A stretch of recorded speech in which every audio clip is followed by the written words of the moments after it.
4장은 이제 하나님에 대해서, 5장은 예수님에 대해서, 6장은 성령님에 대해서 이렇게 나오는데요. 4장 오직 참되신 하나님, 여기서는 내용이 좀 많긴 한데 특별히 강조하는 것은 제2계명, 10계명 중에 제2계명에 대해서 강조하고 있는데요. 어떤 형상도 만들지 말라 하는 것을 제임스 패커가 굉장히 강조를 하고 있습니다. 이 형상의 위험이 왜 위험하냐면 하나님의 명예를 손상시킨다는 거예요. 그러니까 하나님은 워낙 근원이시고 너무 높으시고, 우리 성경적 세계관을 공부해봤지만 너무 크시고 너무 높으시고 너무 광대하시고 우리 인간으로서는 도저히 알 수 없으니까, 그래서 답답하니까 사람들이 자꾸 형상을 만들거든요. 우리도 뭐 주변에 예수님이 이렇게 두 손 모으고 기도하는 사진이라든지 천주교에서 그런 형상을 많이 만들잖아요. 그런 형상을 만들어서는 안 된다고 제임스 패커가 강조하고 있어요. 그러면서 하나님의 명예를 손상시킨다, 이렇게 이제 표현을 하고 있고요. 그 하나님의 이미지가, 그 깊고 근원이 되신 그 이미지를 사람이 자꾸 형상화하면서 그 명예도 손상되고 우리의 그 하나님에 대한 생각을 잘못된 길로 인도하신다는 거예요. 그러니까 뭐 예수님 얼굴을 뭐 디테일하게 그린다든지 예수님의 십자가에서 고난받으신 거를 너무 그 그림으로 이렇게 표현하는 거는 하나님이 원하시는 길이 아니다. 그 어떤 형상으로도 만들지 말라 하는 내용이 이제 제임스 패커가 이 4장에서 주장하는 바고요. 심지어는 마음속에 그려지는 형상도 위험하다.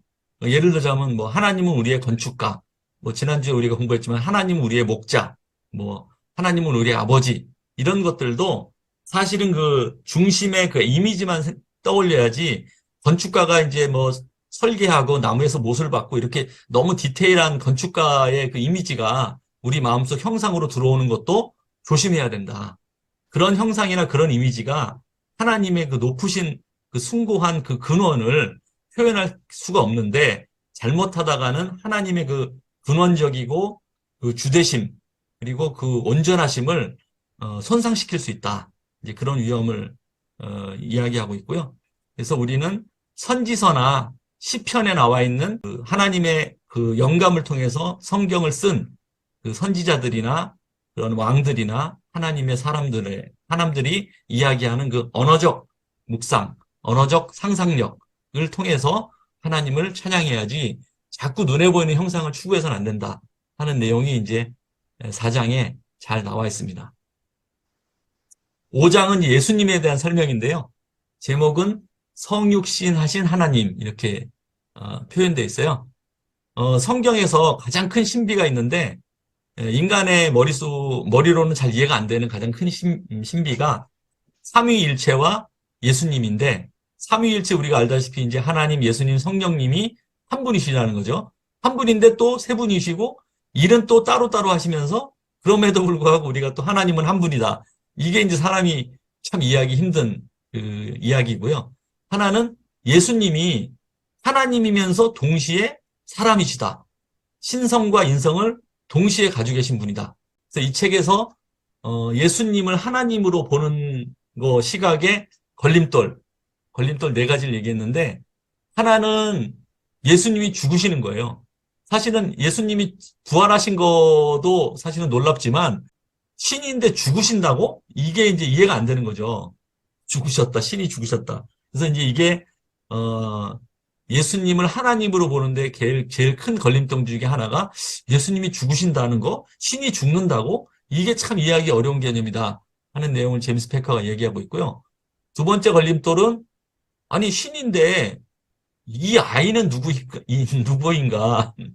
예수님 신이신데 아기로 태어나서 아이 때부터 성장하신다고? 이 무슨 하나님이 그러실 수가 있나? 이게 이제 큰 걸림돌이라는 거죠. 그 다음에 세 번째 걸림돌은, 신이신데 동시에 인간이시라고? 피곤하시면 굉장히 피곤해 하시고, 또 배고프시면 또 배고프셔야 되고, 잠 못 주무시면 또 졸려도 하시고, 이런 이제 인간적인 고뇌를 다 가지고 계신 것뿐만 아니라, 때로는 본인이, 당신 스스로도 어떤 질문을 했을 때, 그거는 하나님만 아시지 나는 모른다. 이런 식으로 얘기하는 그런 대목들도 나오는데 이제 그런 것들이 이제 다 하나님으로 보는데 그 걸림돌이 되는 거죠. 예수님이 십자가에 달려서 죽으셨는데 그럼 이 땅에 죽으러 오셨냐? 예수님은 원래 죽으러 오셨어. 예수님은 오셨는데 잘못해가지고 어떤 실수나 어떤 계획의 착오나 어떤 실패에 의해서 죽으신 게 아니고 원래 죽으러 오신 거야. 원래 죽음으로써 온 인류를 구원하시기 위한 목적을 가지고 원래 죽으러 오신 거야. 이렇게 이제 설명했다는 그런 대목이 생각나는데 어쨌든 성육신하신 하나님, 정말 우리가 이해할 수 없는 그 신비를 가지고 계신다고 볼 수 있습니다. 하나님은 죽을 수밖에 없는 죄를 지은 우리 인간들을 다 죽여야 되는 그런 공의의 하나님이시면서 또 모든 사람을 용서하고 사랑해야 되는 사랑의 하나님이시기도 한데 그 두 가지가 이제 충돌을 하니까 두 가지를 충돌하는 것을 어떻게 해결하실까? 우리가 인간이 참 고민하고 좀 궁금해 했는데 결국은 하나님이 죽음으로써 본인, 당신 스스로가 죽음으로써 공의의 하나님의 공의도 세우시고 인간을 사랑하고 용서하시는 사랑의 하나님의 모습도 세우신 정말 놀랍고 신비로운 그런 부지 아닐 수 없다. 이렇게 이제 설명을 하고 있고요. 6장은 이제 성령님입니다. 그가 증거하실 것이요. 그래서 아까 말씀드린 것처럼 성경의 가장 큰 신비는 삼위일체와 예수님 신성과 인성을 동시에 가지고 있는 예수님. 이게 참 신비로운 일인데 우리가 일반적으로 생각하기에 성자 예수님은 성부 하나님께 종속돼 있고 보혜사 성령님은 성부 하나님과 성자 예수님께 동시에 종속돼 있어서 마치 이제 계급이 하나님이 제일 높고 그다음에 예수님, 그다음은 성령님 이렇게 계급이 있는 것처럼 느껴지는데 두 번째로 신적인 존재를 인정하지만 좀 무시되고 하나님, 예수님에 비해서는 좀 이렇게 그 격이 낮은 분이 아니냐 이렇게 오해를 하고 있는데 절대 그렇지가 않다. 성부, 성자, 성령님은 동일하신 분이고 한 분이시고 그다음에 그 역할에 따라서 본인의 역할에 그 당신의 역할에 충실하신 것이고 성령님의 역할은 보내심을 받은 것이고 보내심을 받은 것을 감사함으로 또 순종하심으로 그 사역을 감당하시는 분이지 하나님이 보내셨으니까 하나님은 높고 보내심을 받았으니까 성령님은 낮고 그런 개념이 아니다. 그런데 우리가 그 신적인 존재, 하나님과 동일한 그 존재를 좀 무시하고 있는 것이 아니냐. 그래서는 안 된다 하는 경고를 제임스 패커가 이야기하고 있고요. 그 다음에 이제 성령 없이는 복음도 시장 성경도 없을 것 이렇게 얘기합니다. 그래서 우리가 디모데서에 보면은 모든 성경은 하나님의 감동으로 된 것으로 교훈과 책망과 바르게 함과 의로 교육하기에 유익하니 이 대목에서 모든 성경은 하나님의 감동, 그 감동이 그 푸뉴마라는 그 헬라어인데 성령님 가리키는 말이죠.